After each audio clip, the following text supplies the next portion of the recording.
Remember the coronavirus, my friend, and everything we went through at the time?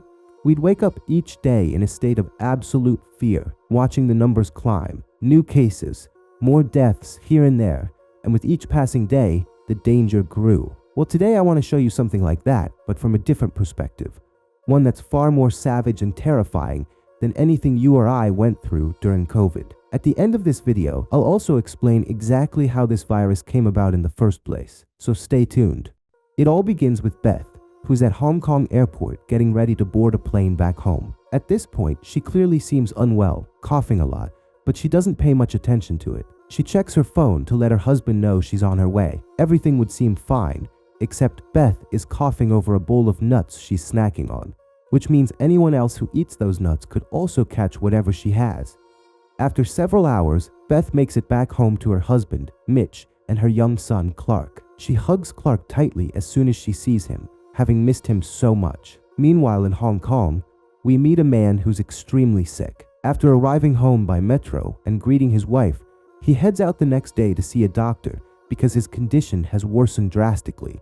His vision is blurry from the illness, and tragically, he doesn't notice a speeding car that ends up hitting him. Elsewhere, in London, there's a young woman exhibiting similar symptoms, and she doesn't survive for long. The point is, this sickness is starting to appear everywhere, but nobody in charge has any idea what it is. On day 3 of the outbreak, an independent journalist named Alan posts a video on his website showing someone dying from this mysterious illness. He also rushes to his friend Lauren, asking her to publish the story in their newspaper, insisting a dangerous disease is spreading.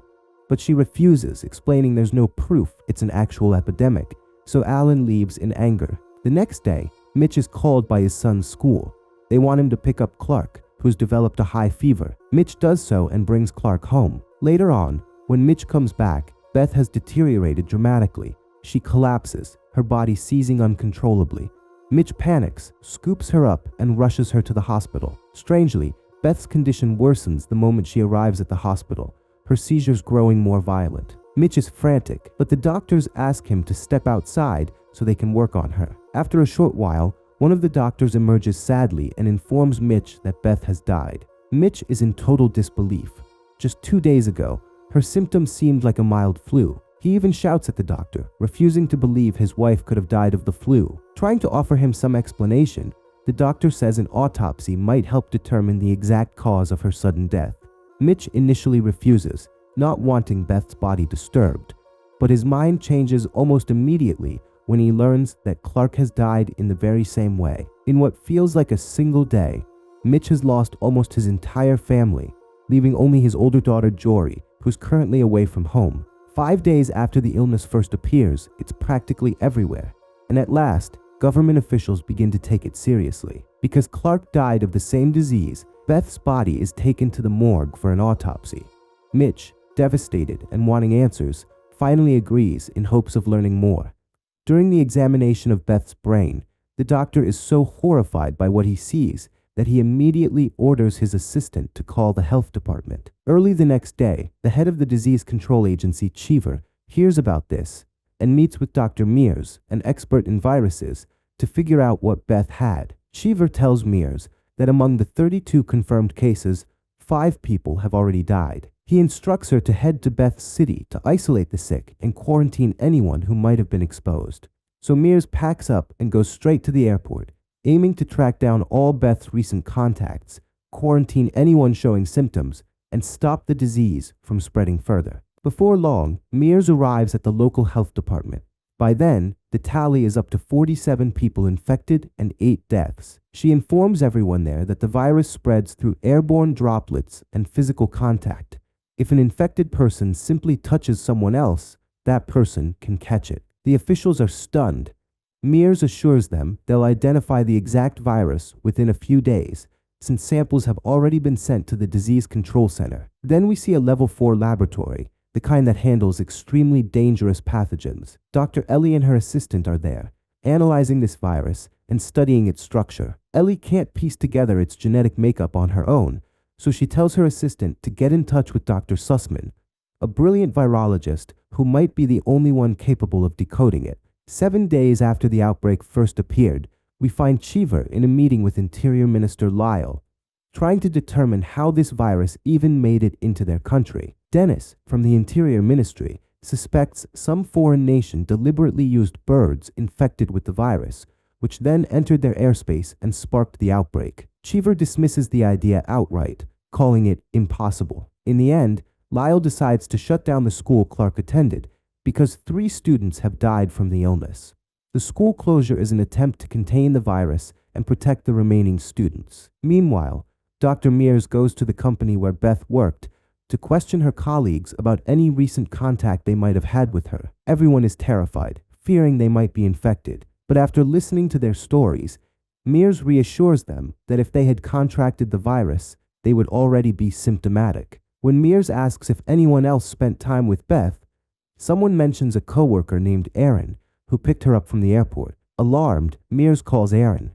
She discovers he's already displaying symptoms, and worse still, he's on a bus. Panicked, she urges him to get off immediately and wait for help.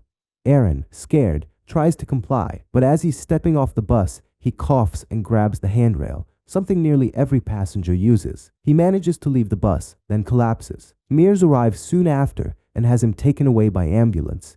Elsewhere, Cheever is talking to Dr. Ellie, who explains that this virus is a strange combination of genetic material from both bats and pigs. Combined, it attacks a person's nervous system as well as their respiratory system. Cheever is alarmed by how quickly it's spreading, and since there's no treatment or vaccine yet, he's worried about what might happen if it goes unchecked. He instructs Ellie to continue working on it at the Level 4 facility exclusively. Immediately, Ellie calls Dr. Sussman and demands he destroy his sample, explaining that only the Level 4 lab will be handling research from now on. Sussman is upset. His own experiments had been showing promise. Soon we learn that the World Health Organization is also getting involved, sending Dr. Leonora, a virus specialist, to Hong Kong. Once she arrives, Leonora starts investigating everyone Beth might have come into contact with, hoping to find the very first person infected. Later, she joins a conference call with Cheever and several other officials, where someone reports that there are now 89,000 cases worldwide, and within 48 hours, that could jump to 250,000. Nervous, the officials ask Cheever how the vaccine research is going. He breaks it to them that they still can't figure out how to grow the virus in lab animals. Whenever it infects a test animal's cells, the animal dies almost immediately, so they haven't been able to develop or test a vaccine yet. Meanwhile, Dr. Sussman heads back to his lab, but doesn't destroy the sample. Instead, he continues his research and succeeds in finding a way to grow the virus in animals. He immediately notifies Ellie and Cheever. Surprised, Cheever wonders why someone as brilliant as Sussman would be working in a Level 3 lab rather than Level 4 with Ellie. Ellie explains that Sussman simply prefers his current lab and has no interest in transferring. On day 12 of the outbreak, the number of infected has soared to 8 million. We turn to Mitch, who's been hospitalized for observation since the doctors feared he could catch the virus from Beth. Dr. Mears visits him to reveal his immune system appears too strong for the infection to take hold, meaning he's safe. Overjoyed, Mitch is discharged, returning home with his daughter Jory, who has just flown back from her trip. They head to the house, watch TV, and suddenly hear a knock at the door. Mitch hurries over before Jory can open it. Turns out it's Jory's friend Andrew, who's come to offer condolences. Mitch politely but firmly sends Andrew away for Jory's safety. She's upset at first, but she understands that her dad is worried Andrew could be infected. After 2 weeks, Dr. Mears herself starts feeling ill, immediately checks her temperature, and discovers she's burning up. Devastated, she contacts the hotel front desk to find out who's entered her room so she can warn them, then calls Cheever in a panic to tell him she's caught the virus. Cheever does his best to reassure her and promises to bring her home. When he hangs up, he's left reeling. Next, Leonora analyzes security footage from the Hong Kong casino where Beth had been before heading home. The video shows Beth gambling. Another player next to her hands her a chip and asks her to blow on it for good luck, and that man later died of the virus. Then, Beth forgets her phone on the table, prompting another woman to pick it up and return it to her. That woman died as well. At this point, Leonora confirms Beth must be patient 0, but how exactly did Beth first get infected? That will come later. Leonora shares her findings with her colleague Feng, who's heartbroken because his own mother died from the virus, and it's ravaging his village. Leonora, feeling bad, asks him to come with her to the hotel, so they can quickly relay the information to their superiors. But once they're in a car, Feng signals the driver to stop, forces Leonora into another vehicle, and essentially kidnaps her. He takes her blindfolded to his village. There, he shows her a small home where a handful of survivors live, explaining that everyone else in the village has died. These few remain healthy for now, so Feng insists Leonora stay there, teaching them how to protect themselves until a vaccine is developed. Meanwhile, Cheever goes to see Lyle, asking for a private plane to bring Dr. Mears back, but Lyle drops a bomb. A member of Congress is infected and will be flown in on that aircraft. Then all airports will shut down, along with every route between cities, to prevent the virus from spreading any further. He also instructs Cheever not to tell anyone about this. The moment Cheever leaves Lyle's office, he secretly calls his wife, Aubrey, and urges her to stock up on supplies and drive over to him before the lockdown starts, telling her not to say a word to anybody. Aubrey is baffled, but she heads to a supermarket, buying water, food, and batteries by the cartload. She slips up though and accidentally tells a friend about the lockdown. Shortly after, the government makes it official. Roads between cities are sealed and people start panicking, worrying they'll run out of supplies before the lockdown ends. They raid grocery stores and gas stations, emptying everything in sight. Day after day passes, and sadly, Dr. Mears dies from the virus. Her body is buried with others in a mass grave established by the government to limit further infection. Cheever appears on a TV show to reassure the public about vaccine developments, but journalist Alan calls in, accusing the government of spreading the virus on purpose so they can develop a vaccine and charge huge sums of money. Alan also goes after Cheever directly, who responds that the government is indeed working on a vaccine for everyone's benefit, labeling Alan's accusations as mere rumors without proof.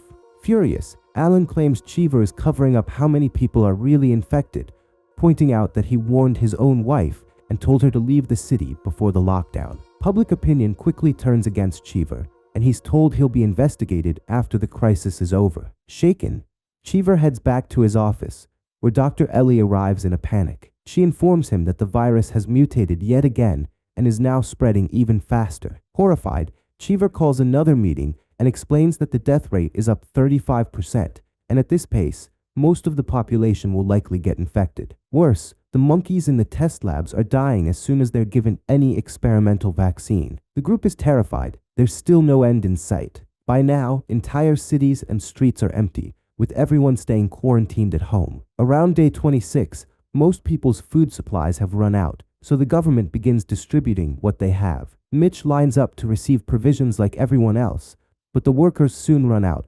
sparking chaos as people attack the trucks and each other to snatch whatever they can. Mitch returns home heartbroken and exhausted. Later, as his daughter Jory sleeps, he hears gunshots from a house across the street. Looking out the window, he realizes thieves have killed his neighbors and taken their supplies, so he calls the police immediately. The next day, Mitch checks his neighbor's now abandoned house and finds a shotgun. He takes it to protect himself and Jory from anyone who might try to break in next. Elsewhere, Dr. Ellie is losing hope. She has tried 56 different vaccine formulas on monkeys, and nothing has worked. Out of desperation, she tries formula number 57 on herself. She then goes to the hospital where her father, infected with the virus, is being treated. Removing her protective mask, she effectively exposes herself to see if the vaccine will protect her. When she tells her father what she's done, he's overwhelmed with fear and begins to cry. Ellie hugs him, trying to reassure him. A few days later, Ellie still hasn't fallen ill.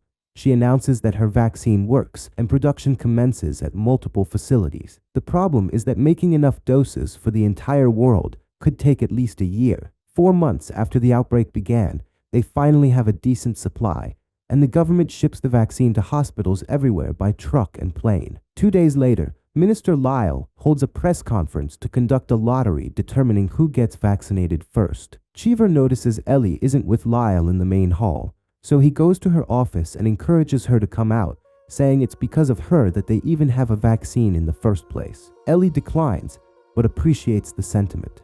Meanwhile, Mitch and Jory are at home, following the conference. Jory is disappointed to learn that by the lottery, she won't get vaccinated for another 144 days, meaning she'll need to keep isolating at home until then. For reference, the lottery system is based on birth dates, Everyone born on the same day gets vaccinated in the same batch, and so on.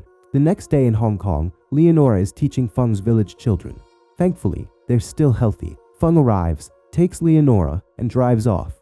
He has a deal with the World Health Organization to exchange Leonora for 100 vaccine doses, and today's the day. At the rendezvous, a WHO representative hands Feng the box of 100 doses. Feng tests one on Leonora first to confirm it's authentic, on her own suggestion. When it proves valid, he feels reassured, hands Leonora over, and leaves with the rest of the doses. Later, Leonora changes into fresh clothes, preparing to head to the airport with the WHO rep.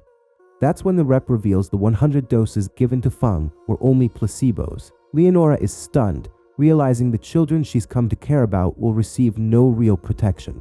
She rushes off, determined to return to them. Simultaneously, Lyle gives Cheever 2 vaccine doses, one for him and one for his wife.